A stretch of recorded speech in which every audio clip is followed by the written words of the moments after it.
লন্ডনের পার্লামেন্ট ভবনের করিডোরে গত সপ্তাহের শেষ দিনটা ছিল বাংলাদেশ ঘিরে সবচেয়ে সরগরম। লর্ড ব্যারোনেস আর এমপিদের এক যৌথ চিঠি যখন হোয়াইট হলে পৌঁছায়, তখন ব্রিটিশ পররাষ্ট্র দপ্তরের কর্মকর্তারা বাধ্য হন পুরো উইকেন্ডটা ব্রিফিং আর কনফারেন্স কলে কাটাতে। চিঠির ভাষা ছিল স্পষ্ট এবং সরাসরি। ফেব্রুয়ারি 2026-এর নির্বাচন যদি প্রধান দল আওয়ামী লীগ ছাড়া অনির্বাচিত সরকারের ছায়ায় সাধারণ ভোটারের অপরিহার্য অধিকার কেড়ে নিয়ে অনুষ্ঠিত হয়, তবে সেটি নির্বাচন নয়, রাষ্ট্রীয় প্রহসন, সেটি অগ্রহণযোগ্য। এই এক বাক্যই শুধু ঢাকার রাজপথ নয়, লন্ডনের ওয়েস্টমিনস্টারের ক্যাফেটেরিয়াতেও হুঁশিয়ারি ধ্বনিত হচ্ছে। কারণ ব্রিটিশ সংসদে বাংলাদেশ নিয়ে এত কঠোর ভাষা গত এক দশকে আর ব্যবহার হয়নি। ব্রিটিশ হাইকমিশনার ঢাকায় ইতিমধ্যে ডেমোক্রেসি প্যাক নামে একটি প্রস্তাব পাঠিয়েছে, যেখানে বলা হয়েছে নির্বাচনের 90 দিন আগে সব দলের সঙ্গে সংলাপ, ইউএন মনিটরিং টিম আর media access guarantee. UN monitoring team আসছে না, সব দলের সঙ্গে সংলাপ হয়নি, 90 দিন শেষ হয়ে গেছে, আছে মাত্র 30 দিন। মিডিয়া অ্যাক্সেসের অবস্থা তো বুঝতেই পারছেন। দ্বিতীয়ত, ফরেন অফিস একটি ম্যাগনিটস্কি লিস্ট প্রস্তুত করেছে, যেখানে নির্বাচন বানচালের সঙ্গে যুক্ত ব্যক্তিদের বিরুদ্ধে ভিসা নিষেধাজ্ঞা আসতে পারে। তৃতীয়ত, ব্রিটিশ পার্লামেন্টে আগামী মাসে একটি অ্যাডজার্নমেন্ট ডিবেট হবে, যেখানে সরকারকে বাধ্য করা হবে অবস্থান স্পষ্ট করতে। এই 3 ধাপই ইউনূস সরকারের জন্য চাপ বাড়াচ্ছে, কারণ ব্রিটেন যদি নির্বাচনকে ফ্লড বলে, অর্থাৎ অগণতান্ত্রিক বলে ঘোষণা করে, তবে ইউরোপীয় ইউনিয়নও পিছু ছাড়বে না, আর যুক্তরাষ্ট্র ডেমোক্রেসি সামিটে বাংলাদেশের নাম কেটে দেবে।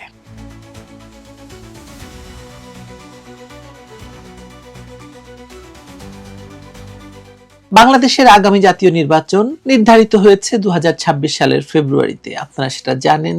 সরকার বলছে তারা সর্বকালের সর্বশ্রেষ্ঠ নির্বাচন করে দেখাবে। সময় যত ঘনিয়ে আসছে, ভেতরের রাজনীতির চাপে পাশাপাশি বাইরের দৃষ্টি, মানে বিদেশের দৃষ্টি ততই তীক্ষ্ণ হচ্ছে। এই প্রেক্ষাপটে লন্ডন থেকে আসা সাম্প্রতিক বার্তাটি আর কূটনৈতিক ভদ্রতার মধ্যে সীমাবদ্ধ নেই। এটি কার্যত একটি বৈধতা পরীক্ষার নোটিশ হিসেবে দেখা হচ্ছে। যুক্তরাজ্যের কয়েকজন সংসদ সদস্যের যৌথ বিবৃতি দেখিয়ে দিয়েছে, নির্বাচন শুধু তারিখে হয় না, হয় পরিবেশ, অংশগ্রহণ এবং আস্থায়। এই 3টির কোনো একটি যদি নড়বড়ে হয়, তাহলে ভোট কাগজে কলমে সম্পন্ন হতে পারে, কিন্তু গণতন্ত্র সেখানে গ্রহণযোগ্য হয় না এবং নির্বাচনটাও গ্রহণযোগ্য হয় না। বিবৃতিটি প্রকাশিত হয়েছে হাউস অব কমন্সের ব্যানারে। স্বাক্ষর করেছেন Bob Blackman, Jim Shannon, Jas Athwal এবং ক্রিস লো এমপির স্বাক্ষরে। এটি কোনো আনুষ্ঠানিক সরকারি নীতিপত্র নয়, কিন্তু ভুল হবে এটিকে হালকাভাবে নেওয়া। ব্রিটিশ রাজনীতিতে এমন বিবৃতি সাধারণত বড় সিদ্ধান্তের আগে মাঠ প্রস্তুতের মতো কাজ করে। এখানে ভাষা ছিল পরিমিত, কিন্তু ইঙ্গিত খুব কড়া। অংশগ্রহণহীন, বিধিনিষেধ নির্ভর ও নিয়ন্ত্রিত কোনো নির্বাচন আধুনিক গণতন্ত্রে গ্রহণযোগ্য নয় বলে স্পষ্ট জানিয়েছেন এই বিবৃতিদাতা এমপিরা। এই বক্তব্যের কেন্দ্রে রয়েছে অনির্বাচিত অন্তর্বর্তী সরকারের প্রশাসন বা ইউনূস সরকারের ভূমিকা। অধ্যাপক মোহাম্মদ ইউনূস, তার নেতৃত্বে যে সরকার রয়েছে, সেই সরকার আসলে অস্থির রাজনৈতিক বাস্তবতায় একটা দায়িত্ব নিয়েছে, সেটি অস্বীকার করার সুযোগ নেই। কিন্তু প্রশ্নটা তো অন্য জায়গায়। অনির্বাচিত একটি কাঠামো যদি রাজনৈতিক প্রতিযোগিতার পরিসর সংকুচিত করে দেয়, দলীয় কার্যক্রমে প্রশাসনিক বাধা তৈরি করে, কিংবা নাগরিক অধিকারকে নিরাপত্তার অজুহাতে চেপে ধরে, তাহলে তার নৈতিক শক্তি দ্রুত ক্ষয় হতে শুরু করে, যেটা ইউনূসের ইতিমধ্যে হয়ে গেছে। যুক্তরাজ্যের এমপিরা মূলত এই জায়গাটিতেই আঙুল রেখেছেন। তাদের বক্তব্য কোনো দলকে সমর্থন নয়, আছে প্রক্রিয়ার মানদণ্ডের কথা, সমান সুযোগ, আইনের শাসন, সকল দলের অংশগ্রহণ এবং একটি ইনক্লুসিভ, স্বচ্ছ, নিরপেক্ষ নির্বাচন, ভোটারদের স্বাধীনতার কথা। ইউনূস সরকারের পক্ষ থেকে বলা হচ্ছে যে আমরা তো শুধু রূপরেখা দিয়েছি, নির্বাচন কমিশন তো স্বাধীন। কিন্তু ব্রিটিশ সংসদ সদস্যরা প্রশ্ন তুলেছেন, স্বাধীন কমিশন কি সত্যি স্বাধীন যখন প্রধান একটি দলের নিবন্ধন বাতিলের সুপারিশ আসছে সরকারি বিজ্ঞপ্তিতে? নির্বাহী ক্ষমতা বলে। তারা আরো বলছেন যে আওয়ামী লীগকে বাদ দিলে 60% ভোটার প্রতিনিধিত্বহীন হয়ে যাবে এই নির্বাচন, এটি ডেমোগ্রাফিক সুইসাইড। এই যুক্তিটি ব্রিটিশ রাজনীতিতে কাজ করে, কারণ লন্ডনে বসবাসকারী বাংলাদেশি ডায়াসপোরার বড় অংশই আওয়ামী লীগ সমর্থক, আর তাদের ভোটে অনেক আসনে লেবার কনজারভেটিভ লড়াইয়ের ভারসাম্য নির্ধারিত হয়। যৌথ বিবৃতিতে যারা স্বাক্ষর করেছেন তাদের মধ্যে কনজারভেটিভ, লেবার আর লিবারেল ডেমোক্র্যাট তিন দলেরই প্রভাবশালী সদস্যরা রয়েছেন। প্রীতি প্যাটেল, রুশনারা আলী, ব্যারনেস কুটি, এই নামগুলো বাংলাদেশি বংশোদ্ভূত নির্বাচক মণ্ডলীর কাছে খুব পরিচিত। আবার ব্রিটিশ ভোটারের কাছেও নিরাপত্তা, অভিবাসন, বাণিজ্য প্রশ্নে খুব গুরুত্বপূর্ণ। তারা একযোগে বলছেন যে ঢাকায় যে অন্তর্বর্তী সরকারের নেতৃত্বে নির্বাচন হতে যাচ্ছে, সেটি যদি নিজের পছন্দের দলগুলোকে মাঠে রেখে বাকিদের বাইরে রাখে, তবে সেটি হবে সিলেক্টিভ ডেমোক্রেসি, যা গণতন্ত্রের মুখোশ পরা একদলীয় নিয়ন্ত্রণ মাত্র। এই বক্তব্যের পেছনে তাদের যুক্তি খণ্ডন করার মতো নয়, বরং তাদের প্রত্যক্ষ অভিজ্ঞতা রয়েছে বিষয়ে। 2014 সালের 5 জানুয়ারি নির্বাচনের কথা তারা স্মরণ করিয়ে দিয়েছেন, যখন ব্রিটিশ পার্লামেন্টেও প্রস্তাব উঠেছিল এই ইলেকশনকে স্বীকৃতি না দেওয়ার। সেই অভিজ্ঞতা থেকে তারা জানেন, অর্ধেক দল যখন মাঠে থাকে না, তখন ভোটের পরিমাণ 50% নিচে নেমে আসে, আর ফলাফলকে কেউ মানে না। ফলে দেশটির রাজনৈতিক সহিংসতা বাড়ে, শরণার্থীর চাপ বাড়ে, আর ব্রিটেনের অভিবাসন নীতিও চাপে পড়ে। সুতরাং তাদের দাবি, আমরা বাংলাদেশের অভ্যন্তরীণ বিষয়ে হস্তক্ষেপ করতে চাই না, কিন্তু আমাদের নাগরিক স্বার্থ উপেক্ষা করতে পারি না আমরা। বিবৃতিতে সবচেয়ে ধারালো অংশটি হলো রাজনৈতিক উদ্দেশ্য প্রণোদিত গ্রেপ্তার, বিচার ব্যবস্থার কাঠামোগত ব্যর্থতা এবং গণমাধ্যমের উপর চাপ।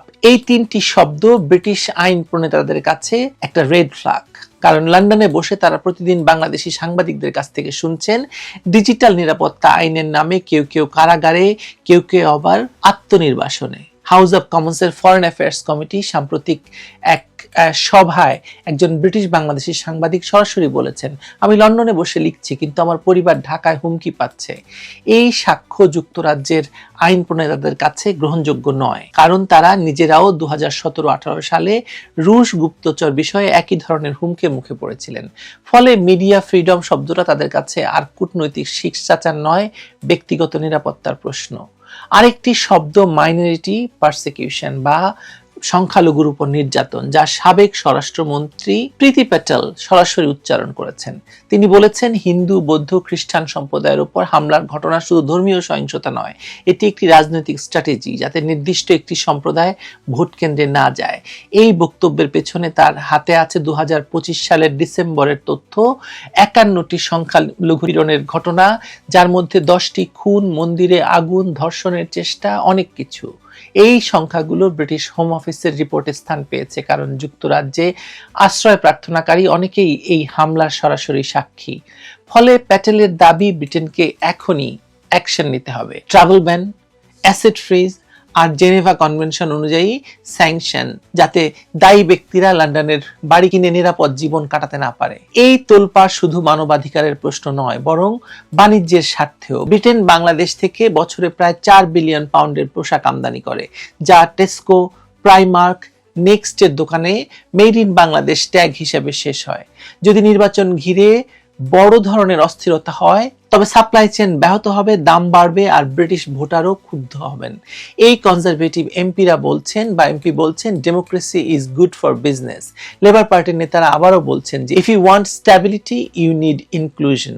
দুই দলের ভাষা ভিন্ন, কিন্তু বার্তা এক। নির্বাচনে সব দল না থাকলে ব্রিটিশ বাজারেও তার প্রভাব পড়বে, এবং অর্থাৎ ব্রিটেন এটাকে সমর্থন করবে না, ব্রিটেনের কাছে এটা গ্রহণযোগ্য হবে না। অংশগ্রহণহীন নির্বাচনের প্রথম শিকার হয় ভোটার আস্থা। একটি দল বা জোট যখন বাইরে থাকে, তখন শুধু দল নয়, তাদের সমর্থক কোটি নাগরিক কার্যত বঞ্চিত হয়। বঞ্চিত নাগরিক মানে নিষ্প্রাণ ব্যালট, আর নিষ্প্রাণ ব্যালট মানে এমন ফলাফল যা টেকসই হয় না। ওয়েস্টমিনস্টারের উদ্বেগ এখানেই। তারা জানে, রাজনৈতিক বর্জন শেষ পর্যন্ত রাস্তায় ক্ষোভ, বাজারে অস্থিরতা ও কূটনীতিতে শীতলতা ডেকে আনে। নির্বাচন যদি প্রতিযোগিতার বদলে প্রদর্শনী হয়ে ওঠে, তার খেসারত দেয় পুরো দেশ, জনগণ। এই উদ্বেগ কেবল নীতিগত নয়, অর্থনৈতিকও। যুক্তরাজ্য বাংলাদেশের ঘনিষ্ঠ বাণিজ্য অংশীদার। তাদের রিটেইল চেইনে বাংলাদেশের পোশাক শ্রমিকদের ঘাম লেগে থাকে। তাই তারা রাজনীতির স্বাস্থ্যকে সরাসরি সাপ্লাই রিস্ক হিসেবে দেখে। অস্থিতিশীল নির্বাচন মানে অর্ডার বাতিলের আশঙ্কা, বিমা খরচ বৃদ্ধি, বন্দরের জট, ব্র্যান্ড ঝুঁকি, এই বাস্তব হিসেবেই লেবার এবং কনজারভেটিভ দুই ধারার এমপিদেরই একই সুরে কথা বলতে বাধ্য করেছে। অন্তর্ভুক্তিমূলক নির্বাচন এখানে নৈতিকতার পাশাপাশি বাণিজ্যিক ঝুঁকিও। বিবৃতিতে নাগরিক অধিকার এবং আইনের শাসন নিয়ে স্পষ্ট উদ্বেগ ব্যক্ত করা হয়েছে। রাজনৈতিক উদ্দেশ্য প্রণোদিত মামলার অভিযোগ, বিচার ব্যবস্থার ধীরগতি, সাংবাদিক এবং গণমাধ্যম কর্মীদের উপর চাপ, তাদেরকে জেল থেকে মুক্ত করা, এসব বিষয়ে তারা বিশ্বাসযোগ্য প্রতিবেদন হিসেবে উল্লেখ করেছে। এখানে রাষ্ট্রের পরীক্ষা একটাই, ন্যায় বিচার দৃশ্যমান কিনা। জামিনে বৈষম্য হচ্ছে, রিমান্ডের শাস্তিমূলক ব্যবহার হচ্ছে, বিচারে দীর্ঘসূত্রিতা হচ্ছে, আদালত বসছে না জামিন শুনানির জন্য। এই সমস্যাগুলো কাটাতে না পারলে নির্বাচন সংক্রান্ত আশ্বাসগুলো কসমেটিক একটা ব্যাপার শোনাবে। অনেকে প্রশ্ন তুলেন যে বিদেশিরা কেন আমাদের ভোট নিয়ে কথা বলবে। বাস্তবতা হলো সার্বভৌমত্ব এখন আর চার দেয়ালের মধ্যে সীমাবদ্ধ নয়। রেমিটেন্স, বাজার, প্রযুক্তি, নিরাপত্তা সবই বৈশ্বিক জালে বাঁধা। এই জালে যারা একসাথে থাকে তাদের উদ্বেগ উপেক্ষা করলে খরচ দিতে হয় অর্থনীতি এবং কূটনীতিতে। যুক্তরাজ্যের বার্তা তাই হস্তক্ষেপ নয়, বরং আগাম সতর্কতা। সবচেয়ে বড় কথা হলো নির্বাচনের আগেই যখন ব্রিটিশ এমপিরা বলছেন নির্বাচন অগণতান্ত্রিক এবং অগ্রহণযোগ্য, তাহলে নির্বাচন হওয়ার পরে যে সরকারটি গঠিত হবে তাদের উপর এর আছর কতটুকু পড়তে পারে ভাবুন একবার। আমার তো মনে হয় ইউনূসের নয়, তারেক রহমান তথা বিএনপির এই বিষয়টি ভেবে দেখা উচিত বেশি করে। কারণ ইউনূস তো তারেক রহমানের ঘাড়ে তার সকল অপকর্মের বোঝাটি চাপিয়ে দিয়ে কেটে পড়ার তালে আছে, আর তার নাম দিয়েছে নির্বাচন। বিএনপি বা তারেক রহমান যদি এই রাজনীতিটা না বোঝেন তাহলে তো তাদের রাজনীতিরও ইতি ঘটতে যাচ্ছে ইউনূসের হাতেই। ভেবে দেখুন কি করবেন। ব্রিটেন এই নির্বাচন মানবে না, সেটা স্পষ্ট। সুতরাং নির্বাচনটা হতে দেবেন কিনা তারেক রহমান এবং বিএনপি ভেবে দেখতে পারেন। ভালো থাকুন সবাই।